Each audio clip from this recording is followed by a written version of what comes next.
Hello everyone, welcome to DC teachers academy. तो आज हम बात करने वाले हैं सोशियोलॉजी के क्लासिकल थिंकर्स में से एक इमाइल डर्कहाइम के थ्योरी ऑफ सुसाइड के बारे में।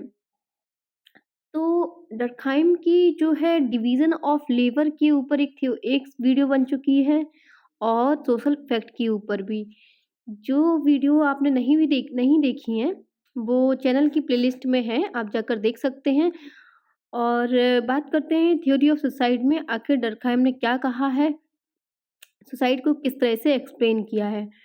तो सबसे पहले तो डर्कहाइम ने सुसाइड के बारे में जो है वो अपनी book social theory of suicide जो कि 1897 में पब्लिश हुई थी उसमें बताया है। तो सुसाइड को जो है डर्कहाइम ने ये बोला है कि suicide is a social phenomena, is it is not a psychological phenomena. तो डर्कहाइम की सुसाइड की थ्योरी आने से पहले ये माना जाता था कि जो सुसाइड है वो एक साइकोलॉजिकल, यानी कि वो ये अपने आप ही मन में किसी के ऐसे कुछ आंतरिक व्यथा उत्पन्न हुई और उसमें लोगों ने दुखी होकर या अपने ही मन से साइकोलॉजिकल कोई कॉज हुआ उसका और सुसाइड की है। इस तरह से पहले ये माना जाता था कि सुसाइड जो है वो एक साइकोलॉजिकल फिनोमेना है, ना कि सोशल फिनोमेना। यानी कि सुसाइड में सोसाइटी का कोई भी रोल नहीं होता था, पहले ऐसा माना जाता था। लेकिन डर्कहाइम ने जो है अपनी थ्योरी देने के बाद ये प्रूफ किया कि सुसाइड एक सोशल फिनोमेना है, ना कि साइकोलॉजिकल फिनोमेना। उन्होंने बहुत सारे सोसाइटी से जुड़े हुए कारण बताए कि लोग सुसाइड क्यों करते हैं और ऐसे कौन सी सोशल करंट्स होते हैं जो लोगों को सुसाइड करने पर मजबूर करते हैं। इन्होंने डर्कहाइम ने जो है सुसाइड का डेटा लिया। आपने देखा होगा डिवीजन ऑफ लेबर की थ्योरी बनाते समय भी इन्होंने कुछ डेटा जो है पुराने एंशियंट टाइम से भी उठाया था और कुछ डेटा जो है अपने वर्तमान समय से उठाया था। तो इसमें सुसाइड की थ्योरी में भी इसी तरह से उन्होंने किया है। उन्होंने बहुत सारा डेटा जो है अलग-अलग कंट्रीज से कलेक्ट किया, पूरे यूरोप से ही कलेक्ट किया, लगभग 11 कंट्रीज से। और ये प्रूव किया कि सुसाइड जो है वो एक सोशल फैक्ट है। इनकी जो अप्रोच रही है इंडक्टिव और क्वांटिटेटिव। यानी कि इंडक्टिव क्या होता है कि हमने बहुत सारे एग्जाम्पल्स लिए और उन एग्जाम्पल्स को देखते हुए एक थ्योरी बना दी, ठीक है ना। यही तो होता है इंडक्टिव अप्रोच, यानी कि particular to sorry general to particular. तो क्वांटिटेटिव यानी कि बहुत सारा डेटा कलेक्ट किया, क्वांटिटेटिव हुआ यहाँ पर। कॉन्कमिटमेंट वेरिएबल्स, इसके बारे में बात की है। यानी कि कॉन्कमिटेंट वेरिएबल्स क्या होते हैं, बहुत सारे अलग अलग वेरिएबल्स हो सकता है, अलग अलग रिलीजन, अलग अलग जेंडर से, अलग अलग सोसाइटी से वो डेटा उठा के उसको कंपेयर करना, ठीक है। और मल्टी कॉजल एनालिसिस, बहुत सारे कारणों को लेकर उसका एनालिसिस किया, विश्लेषण किया कि आखिर सुसाइड लोग करते क्यों हैं, सोसाइटी में सुसाइड एग्जिस्ट ही क्यों करता है, ठीक है। इन्होंने बहुत सारे साइंटिफिक मेथड यूज़ किए थे, जो हालांकि ये चीज़ें मैंने आपको पहले भी बताई थी कि डर्कहाइम जो है वो एक साइंटिफिक मेथड यूज़ करने वाले सोशलॉजिस्ट हैं हमारे। और इसीलिए उन्होंने मल्टीवेरिएट एनालिसिस, कॉन्कमिटमेंट वेरिएबल्स, कुछ सर्वे किए, इस तरह से सुसाइड का डेटा कलेक्ट किया और थ्योरी बनाई। पहले ये माना जाता था कि सुसाइड जो है एक साइकोलॉजिकल फिनोमेना है और कुछ क्लाइमेटिक थ्योरीज भी थी। जैसे कि पहला तो आप समझ ही चुके हैं कि साइकोलॉजिकल फिनोमेना क्यों कह रही हूँ। यानी कि मन में ही कुछ ऐसे चीज़ें होती हैं, लोगों के मन में आती हैं और उनके कुछ पर्सनल इंटरनल फैक्टर्स होते हैं जिससे लोग सुसाइड करते हैं। क्लाइमेटिक थ्योरी क्या कहती थी, क्लाइमेटिक थ्योरी के अकॉर्डिंग ये था कि यूरोप में खासकर कि जो सुसाइड रेट होता था वो नवंबर से मार्च तक तो कम रहता था, लेकिन मार्च के बाद जो सुसाइड रेट होता था वो बढ़ जाता था। नवंबर से मार्च तक कम क्यों रहता था? क्योंकि नवंबर से मार्च तक ये मानते हैं कि जैसे कि उस समय यूरोप वगैरह में क्या होता है कि क्रिसमस टाइम होता है, तो लोग उस टाइम बिज़ी होते हैं और इस तरह से वहाँ पर उस टाइम पर सुसाइड रेट कम मिलेगा देखने को। और मार्च के बाद आफ्टर स्प्रिंग टाइम जो सुसाइड होता है, सुसाइड का रेट बढ़ जाता है। इस तरह से ये क्लाइमेटिक थ्योरी होती थी पहले। और डर्कहाइम ने इसको सोशल फैक्ट क्यों कहा और कैसे कहा, ये देखते हैं अभी। देखिए, सुसाइड जो है वो डिपेंड करता है सॉलिडैरिटी पे। सॉलिडैरिटी जैसे कि सॉलिडैरिटी क्या होता है कि हम सोसाइटी से कितना ज़्यादा जुड़े हुए हैं, सोसाइटी का हम पर कितना ज़्यादा प्रभाव है, इस तरह से। और सॉलिडैरिटी जो है इन्फ्लुएंस करती है 2 फैक्ट्स से। कौन-कौन से? यानी कि इंटीग्रेशन और रेगुलेशन। यानी कि सोसाइटी से हम कितना ज़्यादा इंटीग्रेट किए हुए हैं और सोसाइटी में कितने ज़्यादा रेगुलेशन है और कितने कम रेगुलेशन है। क्योंकि इसमें इंटीग्रेशन अगर हाई है तब भी सुसाइड होगा, इंटीग्रेशन अगर लो है तब भी सुसाइड होगा। और रेगुलेशन अगर हाई है तब भी सुसाइड। रेगुलेशन यानी कि बहुत सारे रूल्स एंड लॉज, रेगुलेशन, ठीक है। और रेगुलेशन अगर लो है तब भी सुसाइड होगा। तो ये एक सुसाइडोजेनिक फोर्सेस होती हैं जो सोसाइटी में सॉलिडैरिटी पर इन्फ्लुएंस करती हैं, ठीक है। इंटीग्रेशन अगर हाई है हमारा, अगर हाई है तो अल्ट्रुइस्टिक सुसाइड होगा, और अगर लो है तो ईगोइस्टिक सुसाइड होगा, ठीक है। इसको डिटेल में समझेंगे आप आगे, अभी आप इतना समझ लीजिए अभी। अगर रेगुलेशन यानी कि सोसाइटी में बहुत सारे रूल्स एंड लॉज जो कि बहुत ज़्यादा हैं, तब फेटलिस्टिक सुसाइड। और रूल्स एंड रेगुलेशन कम है तब एनोमिक सुसाइड। एनोमिक, ठीक है, यहाँ पर एनोमिक सुसाइड होना चाहिए। नेक्स्ट क्या है देखते हैं। ये जो होती हैं कुछ सोसाइटोजेनिक फोर्सेस हैं जो कि व्यक्ति पर काम करती हैं, जिससे इंसान मजबूर होता है सुसाइड करने के लिए। तो forces of integration, forces of regulation, जिसमें हमने अभी देखा कि अगर इंटीग्रेशन सोसाइटी के साथ हमारा बहुत ज़्यादा हाईली इंटीग्रेट है हम, तब अल्ट्रुइस्टिक सुसाइड होगा। और लो इंटीग्रेट है तब इगोइस्टिक सुसाइड। हाई रेगुलेशंस है तो फेटलिस्टिक। हाई की जगह लो रेगुलेशन है तो एनोमिक सुसाइड, ठीक है। अल्ट्रुइस्टिक सुसाइड के अंदर भी कुछ सब टाइप्स आ जाते हैं, जैसे कि obligatory suicide, optional suicide, acute suicide. और एनोमिक सुसाइड में भी जैसे कि इकोनॉमी और फैमिली और सेक्सुअल, ये सब टाइप है इसके अंदर। इसके बारे में अभी हम समझते हैं। देखो, ईगोइस्टिक सुसाइड क्या होता है। ईगोइस्टिक यानी कि जैसे कहते हैं हम लोग कि भाई उसका तो ईगो हर्ट हो गया, उसने बड़ा दिल पे ले ली अपनी है, ठीक है। कोई भी बात होती है ना, कुछ लोग होते हैं कि भाई ये तो मेरे ईगो पे हर्ट, कहते हैं कि उसमें बहुत ज़्यादा एटीट्यूड है, यानी कि सेल्फ रिस्पेक्ट है। जब किसी में इंडिविजुअलिस्टिक यानी कि बहुत ज़्यादा अकेलेपन, यानी खुद के ही बारे में सोचता है कोई, ठीक है, कि मुझे सोसाइटी से क्या ही करना, अकेले के बारे में सोच रहा है कोई।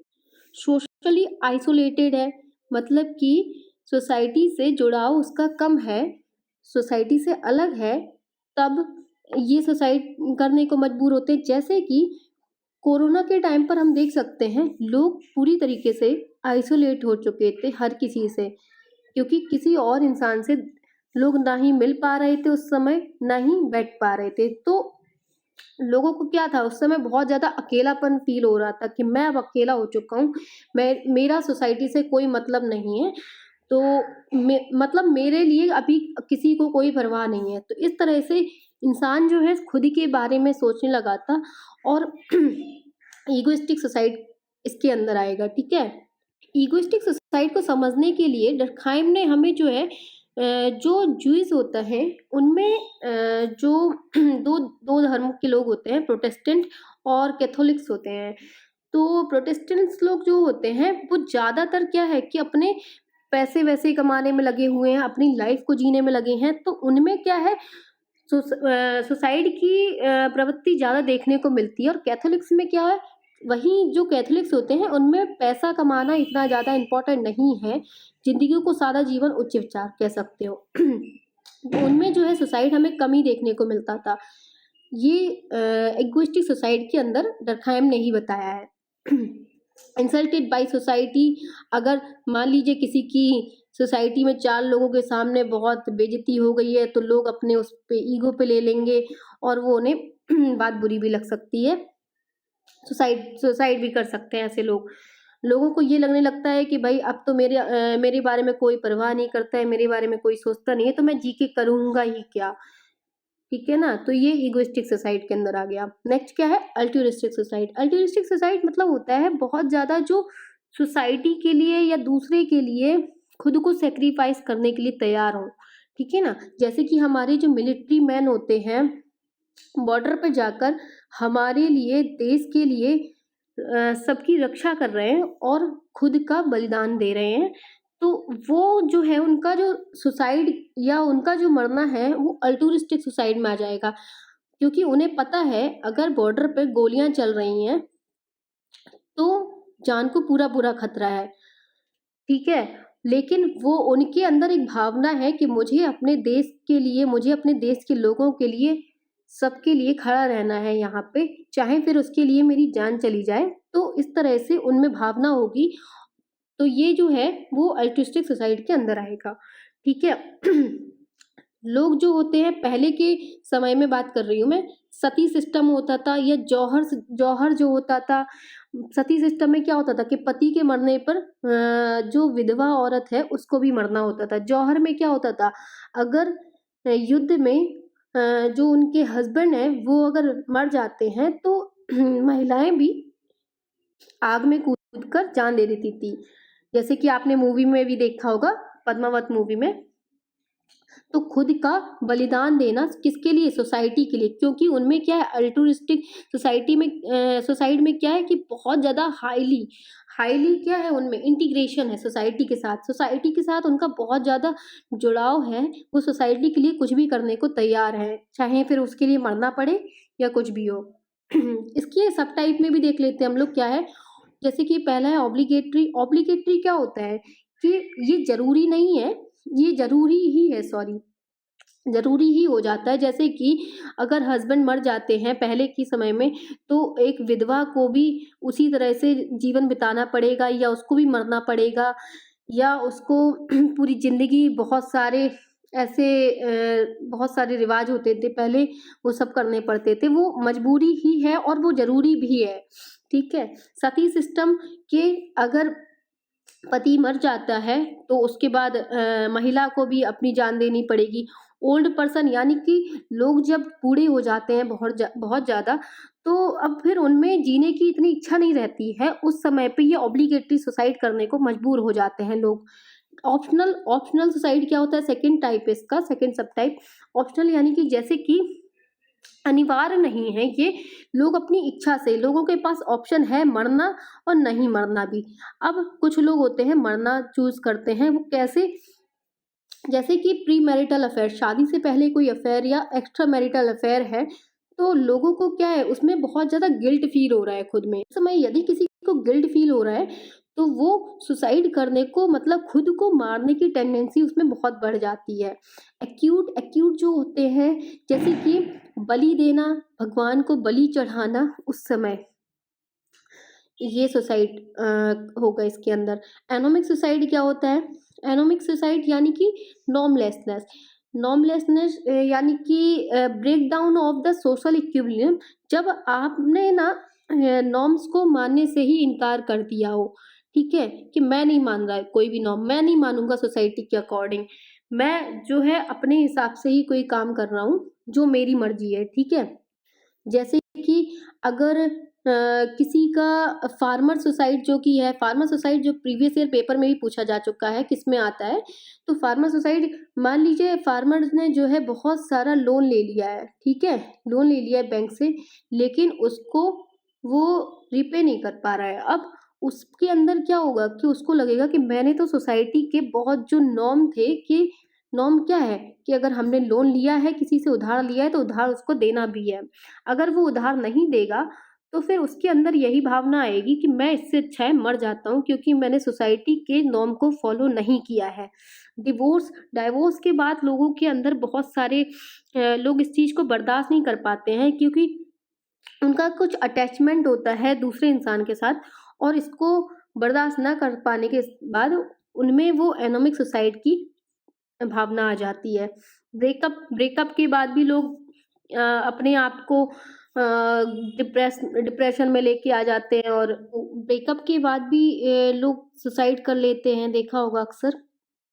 कुछ आशिक होते हैं, जैसे कि, और बैंक्रप्सी के मामले में, जैसे कि मान लीजिए कोई दिवालिया हो जाता है, पूरी तरीके से फाइनेंशियली उसके पास कुछ नहीं बचता है, तो उस समय वो यही फ़ील करेगा कि अपने आप को उसके पास कोई नॉर्म नहीं है जीने के लिए, और सोसाइटी के साथ जो उसका इक्विलिब्रियम है वो बिगड़ जाएगा, और उस समय वो सुसाइड करता है।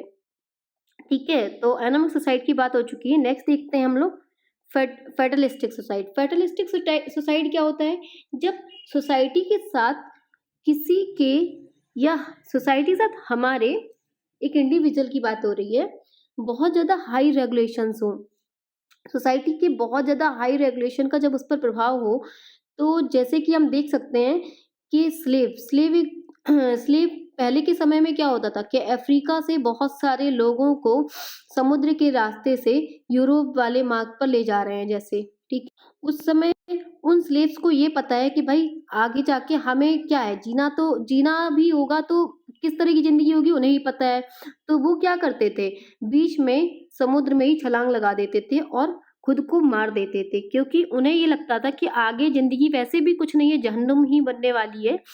तो इस तरह से जब उन्हें ये लगता है कि रेगुलेशंस बहुत ज़्यादा हाई होने वाले हैं, तो वो मर जाते थे, समुद्र में कूदकर अपनी जान दे देते।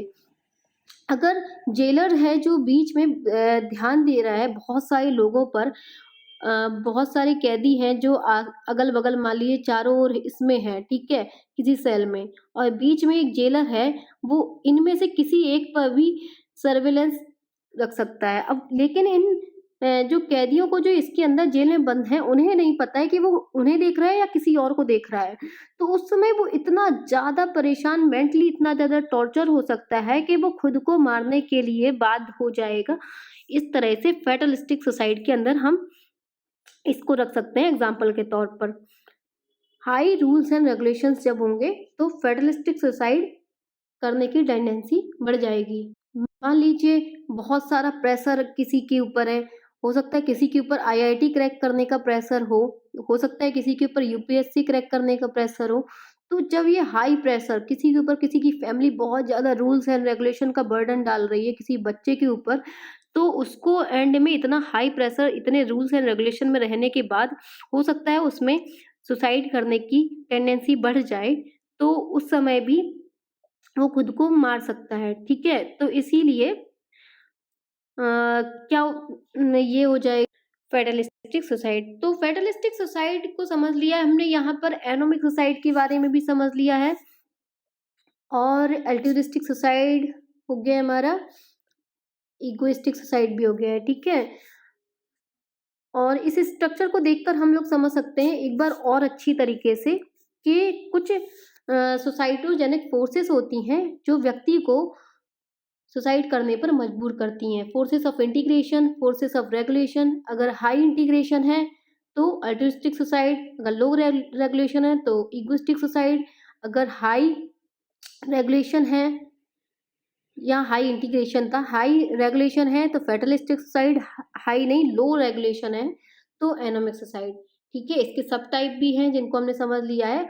और एनोमिक सुसाइड में जैसे इकोनॉमी, अगर मान लीजिए फाइनेंशियल क्राइसिस हो जाता है लोगों के पास, लोग पूरी तरीके से दिवालिया हो जाते हैं, तो उस समय सुसाइड कर लेते हैं। फाइनली फैमिली में अगर वाइफ की डेथ हो जा रही है, हस्बैंड की डेथ हो जा रही है, किसी से डाइवोर्स हो जा रहा है, तो उसमें एनोमिक सुसाइड के अंदर आएगा ये। सेक्सुअल, जैसे कि कोई सेक्सुअल इंटरकोर्स, किसी के साथ अटैचमेंट होता है और अगर उसे बाद में नहीं मिलता है तो उसके बाद भी लोगों में सुसाइड की टेंडेंसी बढ़ जाएगी। तो इस तरह से सुसाइड के बारे में हमने यहाँ पर समझ लिया है। कंक्लूजन पर जाते हैं, क्या है आखिर?